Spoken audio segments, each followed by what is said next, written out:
Halo warga AP, ketemu lagi di podcast AP Talks, tempat di mana kita bisa tahu realita jadi mahasiswa administrasi publik tuh gimana sih. Nah, kali ini kita tuh bakal ngebahas ya satu topik yang mungkin udah nggak asing lagi nih buat di telinga mahasiswa, khususnya mahasiswa administrasi publik. Tapi nyatanya topik ini tuh mungkin sering kali jadi dilema ya buat anak-anak khususnya semester 6 ini. Apalagi kalau bukan MBKM dan birokrasi kampus.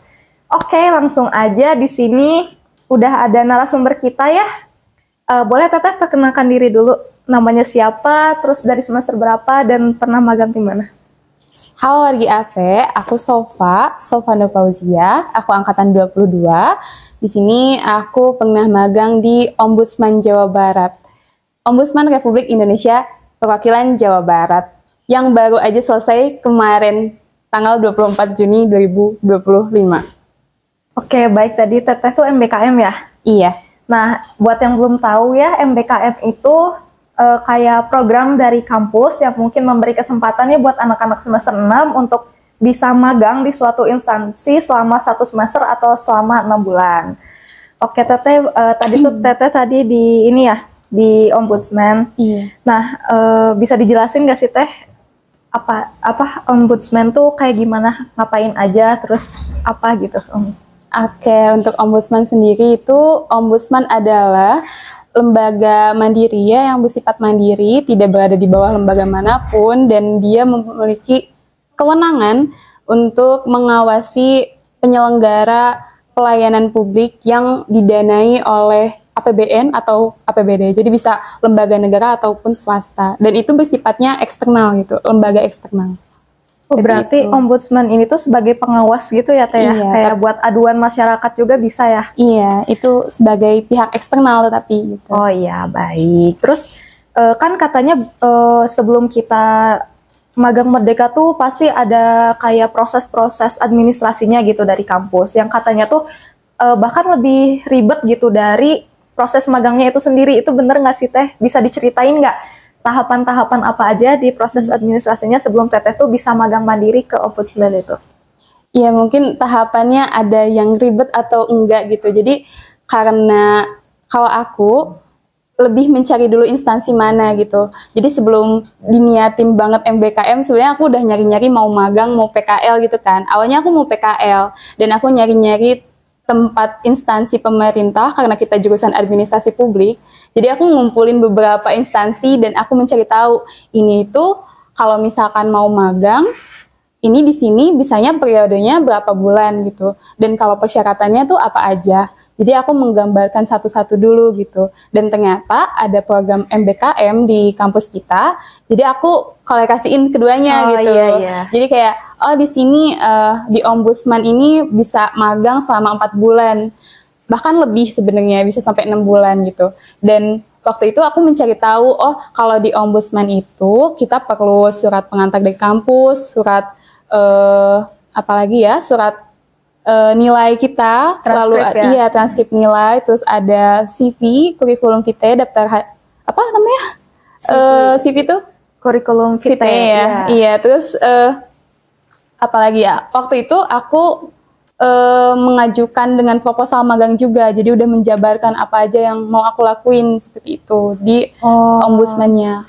Lebih ke luarannya sih, lebih ke output yang akan aku berikan seperti itu. Oh, jadi udah terencana gitu ya Teh selama 6 bulan. Teteh 6 bulan? Aku 4 bulan. Oh, 4 bulan. Sama 4 bulan itu tuh jadi udah terencana ya mau ngapain aja, terus mau ada kegiatannya apa aja gitu udah.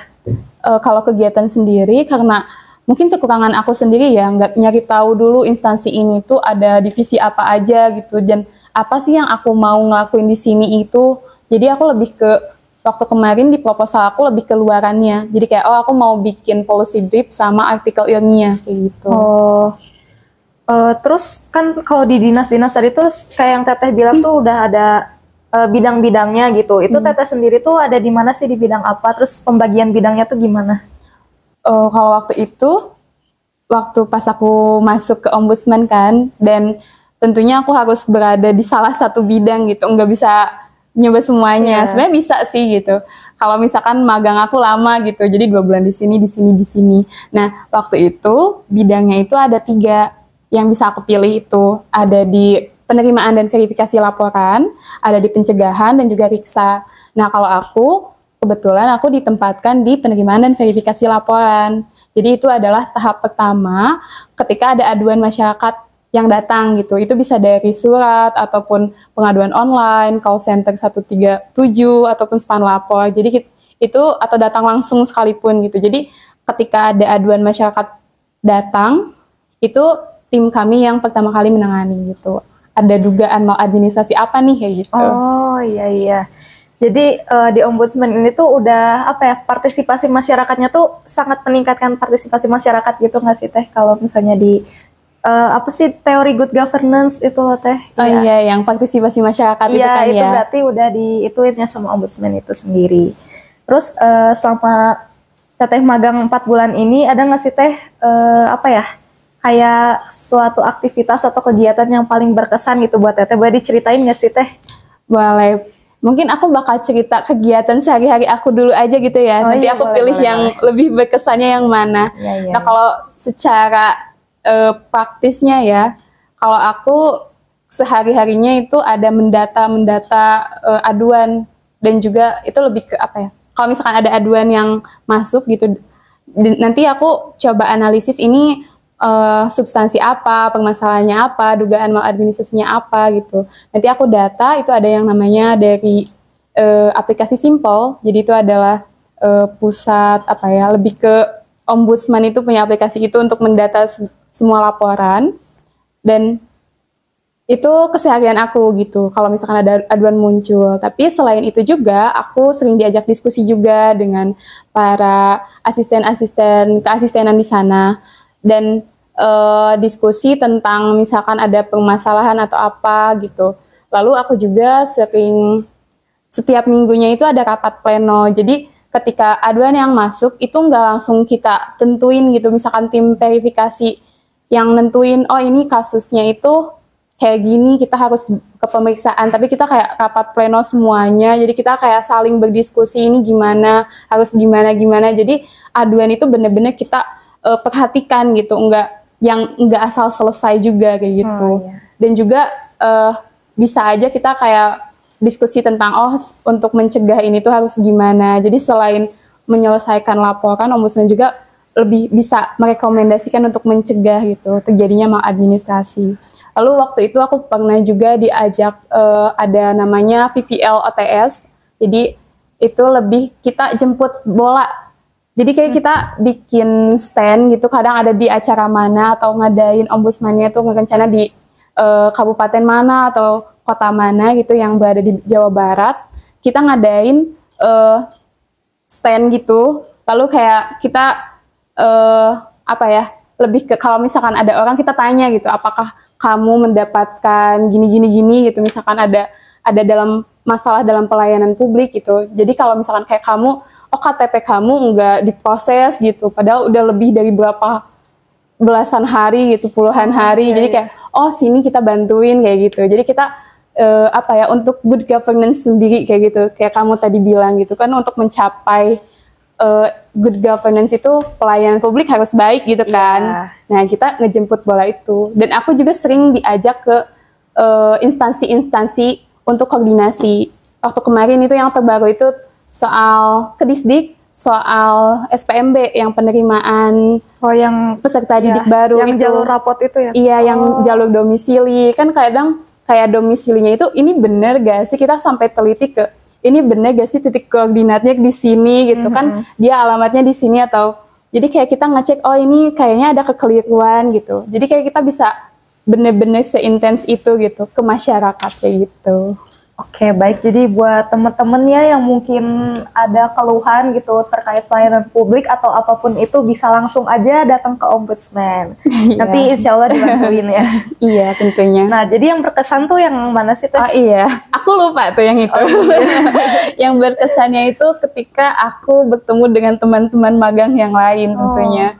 Dan karena di sana kita berniat untuk tumbuh dan belajar itu, nge-develop diri sendiri gitu kan. Jadi kayak kita benar-benar punya tujuan di sana, tapi kita juga saling merangkul.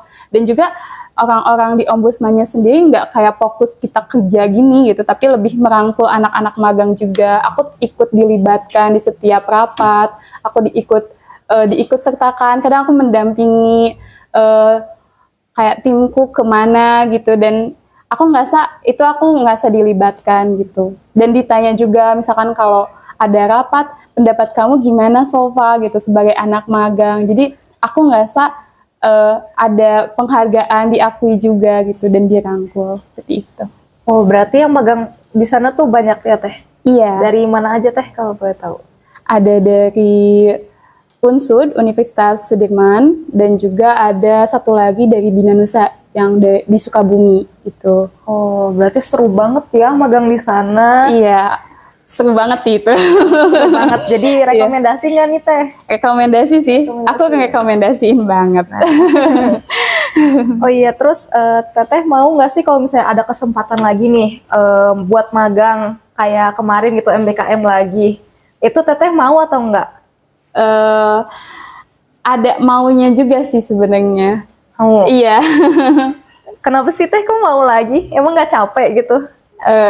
Kalau capek ya konsekuensi dari setiap hal yang kita kerjakan kan ya. Tapi kalau keinginan aku, kenapa aku pengen lagi? Karena aku ngerasa gitu kayak aku bisa tahu dunia kerja, dan aku bisa tahu, oh aku menemukan diri aku juga gitu, tujuan dari hidupku. Oh ternyata aku bisa jurusanku ini, terus kemampuanku ini ternyata gitu. Aku menemukan, oh skillku ternyata emang bagus di sini gitu. Dan oh ternyata pekerjaan yang bagus tuh, bukan yang bagus ya, tapi lebih ke yang cocok ke aku gitu. Oh ini gitu. Aku juga di sana aku mendapat arahan dari orang-orang yang udah kerja gitu. Kamu baiknya gimana. Dan untuk magang lagi aku kayaknya mau gitu. Oke. Berarti kalau misalnya aku tangkep tuh kita udah dapat teori dari kampus, terus tinggal prakteknya aja gitu ke lapangan ya, dan itu mungkin penting juga ya biar kita tuh tahu gimana sih kondisi di lapangan itu. Nah terus output tadi Teteh kalau nggak salah ngomongin output itu apa aja sih Teh outputnya? Oke, untuk output sendiri di proposal kemarin luaran magangnya itu aku bikin artikel ilmiah untuk menambah kajian literatur ombudsmannya sendiri dan juga policy brief. Nah untuk aku juga udah cek ya, ternyata yang neliti tentang ombudsman itu baru sedikit, maksudnya ombudsman Jawa Barat gitu khususnya. Dan waktu itu aku ngelihat artikel ilmiahnya itu baru 3 dan ada 2 lagi skripsi gitu. Jadi aku mau menambah, dan tentunya aja aku memperhatikan etika dalam pengambilan data yang kayak gitu. Oke, terus ada pesan lagi nggak sih Teh yang mau disampaikan buat mungkin teman-teman yang mau magang Merdeka juga gitu di semester 6-nya?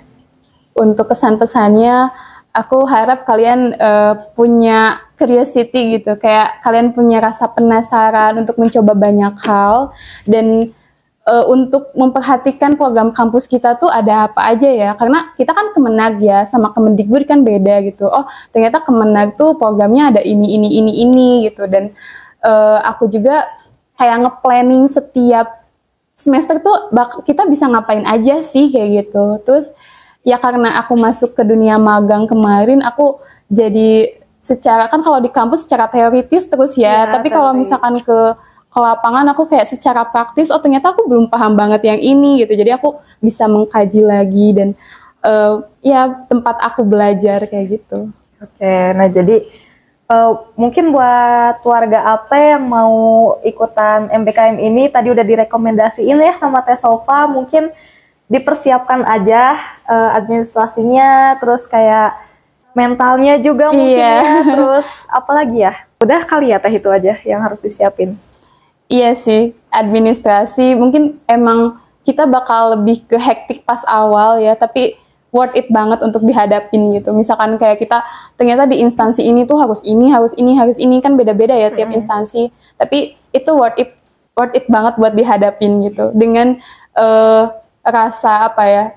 Kayak aku ngerasa keilmuanku nambah gitu karena di sana gitu. Dan itu pasti nggak bisa didapetin hanya di ruang kelas aja kayak gitu. Ya jadi walaupun banyak step-stepnya, tapi itu tuh kebayar sama ilmu yang bakal kita dapat gitu. Jadi mungkin gak usah ragu lagi buat daftar, karena daftar ini tuh mungkin butuh keberanian juga ya, keberanian, terus kayak berani mencoba, intinya kayak gitu ya. Jadi kayak gitu aja. Kayak baik Teh Sofa, makasih ya udah sharing-sharing sama aku, sama teman-teman, sama warga AP gitu buat MBKM-nya gitu. Semoga teman-teman yang nonton bisa dapat manfaatnya dari podcast ini, bisa dapat informasi, bisa dapat apa ya, inspirasi atau pengalaman-pengalamannya gitu ya Teh ya. Oke, terima kasih yang udah nonton. Sampai jumpa di AP Talks episode berikutnya. Dadah. Dadah.